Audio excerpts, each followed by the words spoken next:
Think you're too old to flower farm? I don't think so. I will be 63 this summer, and here you go.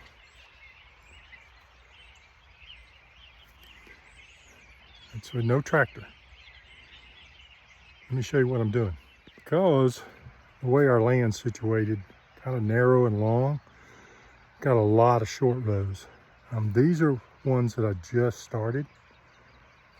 So started these in January, and I'm really trying to get them prepped. Got a lot of leaves. I use leaves to seal off the bottom to keep the grass from growing up through it.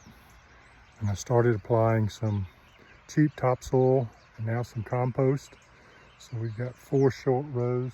Those are actually, and one really long one, and some smaller short rows here. And that's kind of how I have to do with the property. This little section I've got from my neighbor is letting me use. Ran out of room on my side, a little bit out here in the sun. Wanted to take advantage of that, but yeah. That's broad forking. That's hauling dirt out, hauling compost out here. Yeah, can I do it as fast as I used to could? No, but you know, you take your time, you get it done, you don't get in a hurry. And yeah, you can do this. You can do this for a long time, I think. You know, because if you do it right, you know, if you really work on the dirt, really make the soil work for you, try to get away from tractors and tillers and all that other things. Again, if you can use them, so be it, great. Not saying that I won't.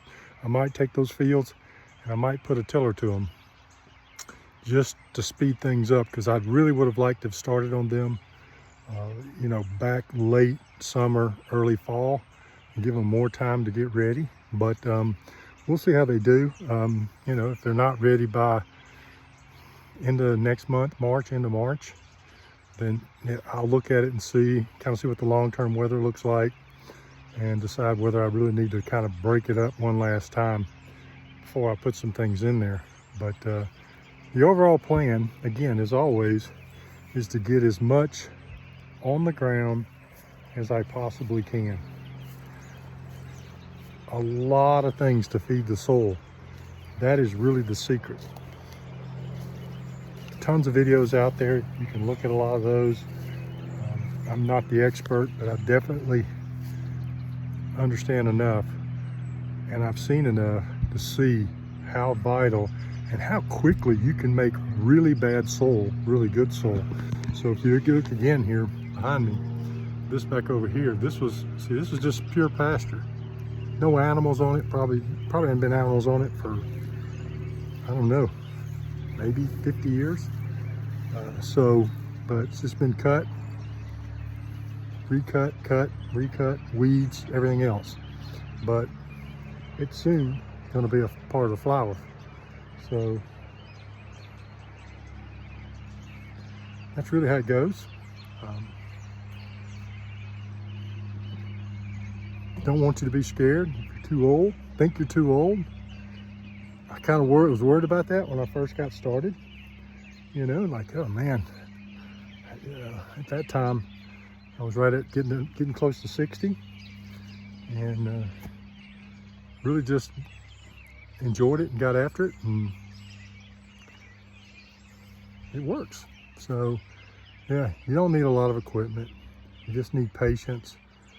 You need some time. You need to learn a little bit about how to get that soil prepped. You know, we're slowly growing over time.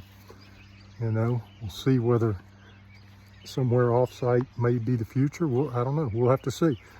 But we got things growing. We try to keep, you know, cover crops.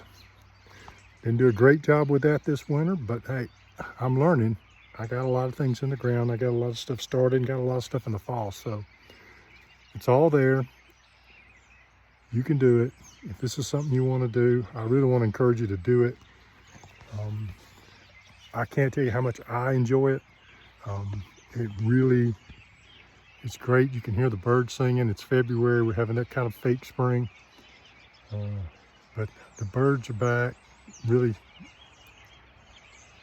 singing in the trees. So it just tells me it's getting close. It gets me motivated, not just the weather, hearing the birds, watching nature wake up, watching some of these plants that have been here over the winter start to come back to life. And yeah, it's ready to go.